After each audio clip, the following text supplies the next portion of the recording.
Michael Rooker, how are you, Mickey? I just want to congratulate you on your gig getting cast in James Gunn's The Suicide Squad. You don't know what I'm talking about. You haven't been cast in The Suicide Squad? But the rap, they're lying. Who am I? You don't remember me, Mickey? We were drunk at that bar. Who gave me your number? James Gunn. Michael? Mickey! Mickey! Is this thing on? Welcome back to Big Mouth and fancy seeing you here, and you are very welcome, my friends, and especially my enemies. Come in and sit down. Yes, hot off the press yesterday via his Instagram, Michael Rooker has claimed that he has not been cast in James Gunn's The Suicide Squad. And this is where things get a bit embarrassing. This is where I have to apologise to you, my beautiful, wonderful, loyal subscribers. I told you this on good faith. It was everywhere. They got it wrong, or maybe WB, James Gunn and Michael Rooker are not ready to announce it yet. I don't know. Maybe they want to announce it their own way. I don't know what's going on. But right now, Michael Rooker has said that he has not been cast in The Suicide Squad. So, as I say, I apologise for giving you false information. I obviously didn't know. But when it's on every site and everyone's talking about it, you come onto your YouTube channel as an excited fan to talk to other excited fans about the DCEU. Therefore, that's why I call the video the DCEU Daily. So sorry about that.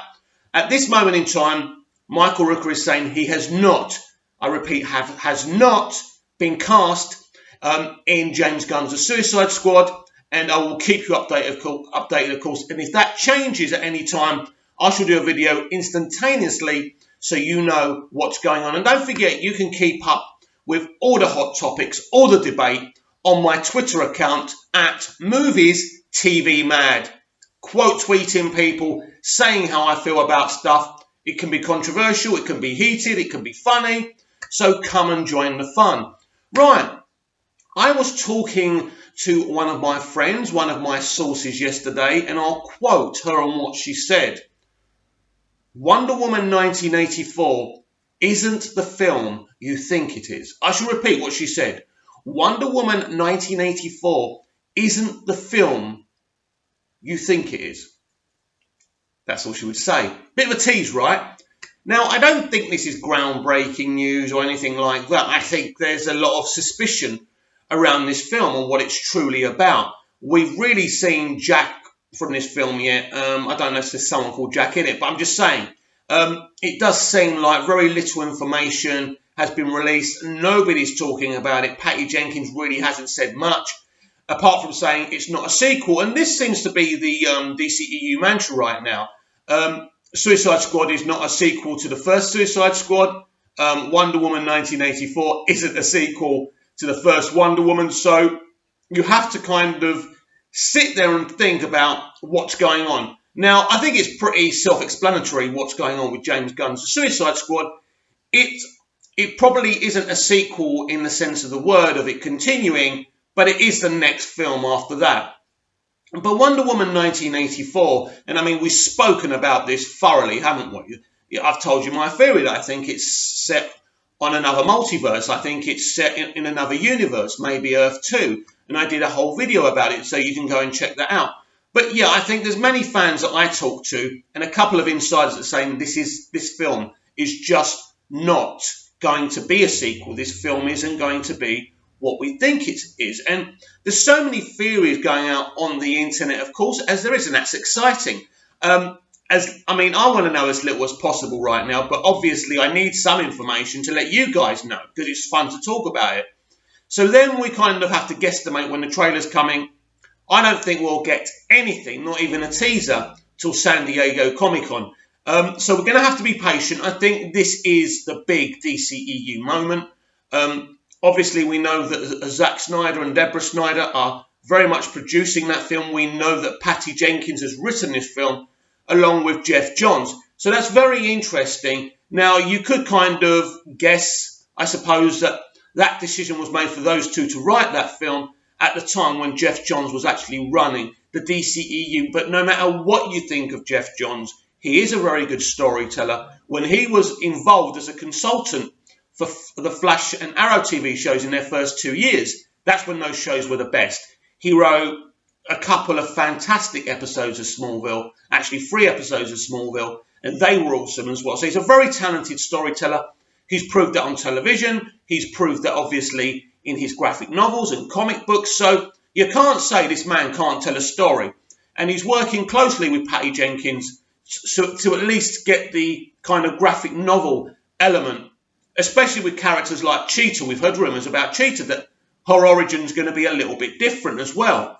That she's someone who is totally obsessed with Wonder Woman. She tries to become Wonder Woman, and it all goes wrong. So, again, very interesting stuff when you think about, is the DCEU in a position to start taking big gambles on a second film from a very popular film? It would have been easy, wouldn't it, just to kind of continue off from the first Wonder Woman film. It's probably one of the most popular films in the franchise. And, there's been so much controversy with the DCEU as well. But I think because of what they're doing and what the mentality is here to kind of course correct. And, I suppose you say course correct if you think something needs correcting. But in terms of a business, Warner Brothers do need to course correct this franchise because they need to get the capacity of popularity, the bloggers, the pundits, the reviewers all on their side, and the mainstream audience. And we've also discussed that before. I think this film is a course correction film. They're going to do things, I think, that are going to get a lot of people talking. Maybe diehard Zack Snyder DCEU fans really upset. But I think we're going to see maybe even some DCEU characters as well. I think we could even see a new version of Superman in this film, yeah. Because if Henry Cavill has been recast, this would be the film that they would do it. It probably wouldn't be a big scene, but I think something's going to happen here. Something's going to change. If I was guessing, I would say that maybe the DCEU may end up being set on another Earth or something like that. They're going to do something. Of course, in film series, sometimes you kind of recast people. They sacked Ed Norton as the Hulk, Bruce Banner, and they gave the gig to Mark Ruffalo. And that was very smooth and that worked. I don't really want to start talking about Professor Hulk or I start going bright red. Because of my complexion, I can't. But probably the top of my head will just explode. But, yes, normally in franchises, it happened from Michael Keaton, Val Kilmer, George Clooney with Batman, and nothing was said. And that was within one franchise. But I think they really do want to explain themselves. They do want to give a cohesive explanation why they're changing actors and changing tacks. So they're trying to... I think, look, this is a massive film. Wonder Woman 1984 is a massive movie, and I think it's an even bigger movie if they're going to make the changes to the franchise and the universe that I've been told they're going to do. So if that's the case, I would expect, as I say, to see other DC characters, maybe even, Green Lantern. I think this is a big, big film, and it'll be very interesting. Cheetah might not even be the major element of this film, but you would imagine she would be the main villain. So there's going to be a lot of explanations. And, of course, I keep on saying this as well, Steve Trevor. Steve Trevor being alive does kind of smell of kind of them being on another version of Earth, part of the multiverse. So I think definitely what Grace Randolph was saying, and I mean, everyone has issues with Grace Randolph, apart from her fans, of course.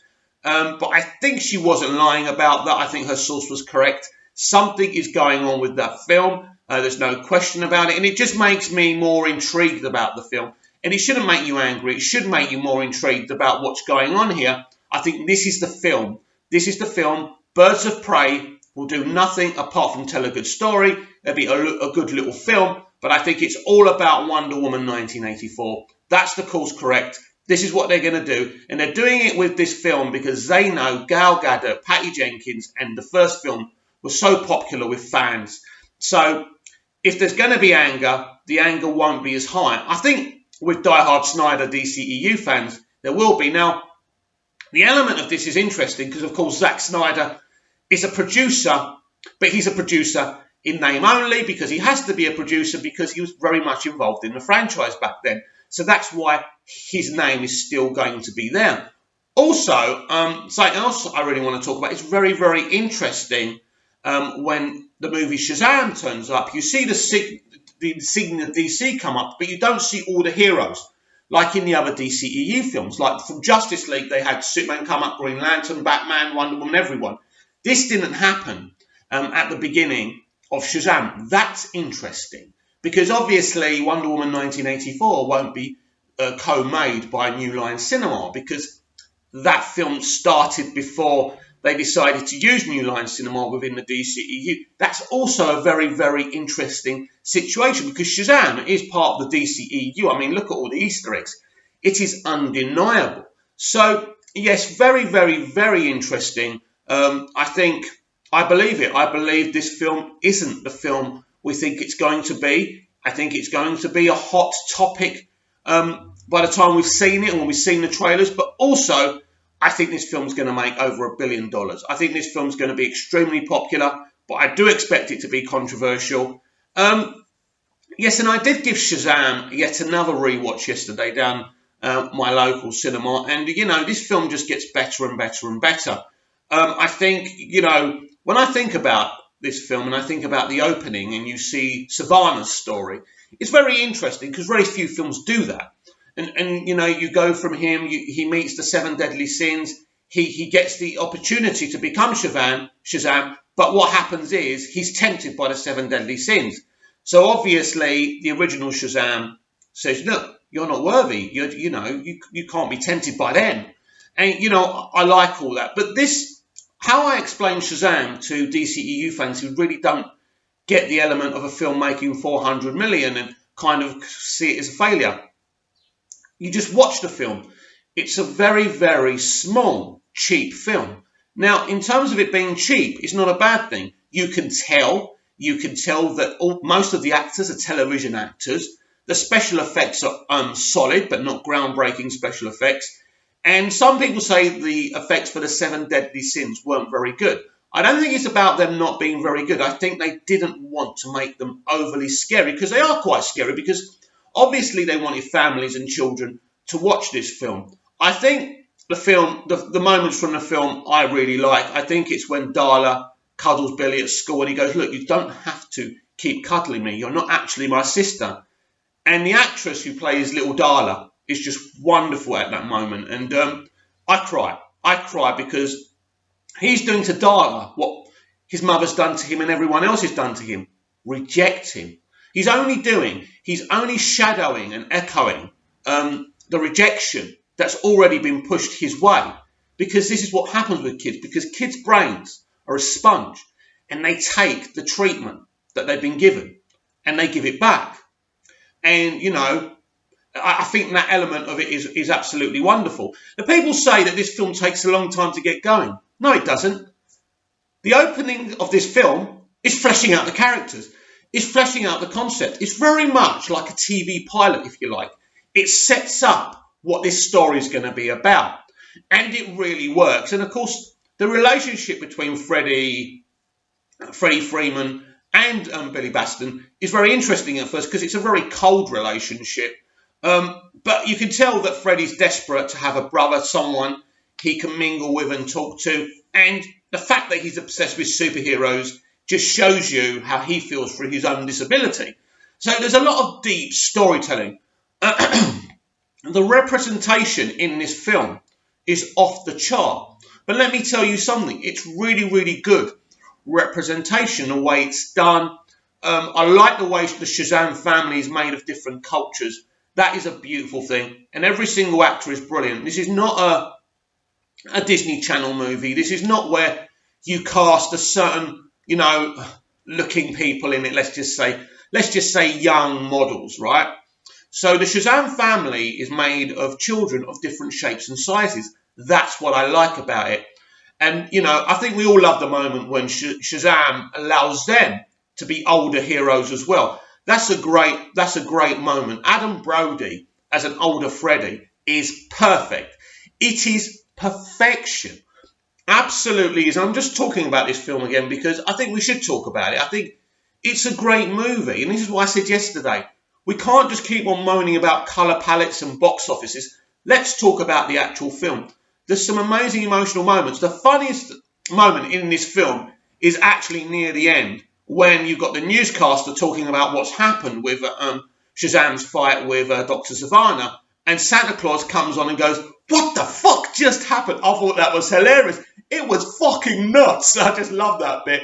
That bit actually made me laugh out loud. There's a lot of funny bits in this film. So this film, right, is just a small, fun film, but has some dark elements to it, but never goes too dark. It's a really good film. Do I think this film deserves to make $1 billion? No, I don't. It's a small film. I don't think Warner Brothers think that this film deserves or should be making $1 billion. It was made specifically for an audience, and they didn't seem too fussed, for me, that this film should capacitate, make the capital of $1 billion, because look where they put it out. These are clever people. They know when to release films. They just wanted to put the film out there. It's very, very interesting, because this film may have just about made 400 million, but the reaction to the film is wonderful. Families, children, boys, girls, men, women really enjoyed seeing this film. And ultimately, people, I think that has been lost in an era where us, the movie consumer, bore on about box office and colour palettes. But this time, we actually went to see a movie we actually enjoyed.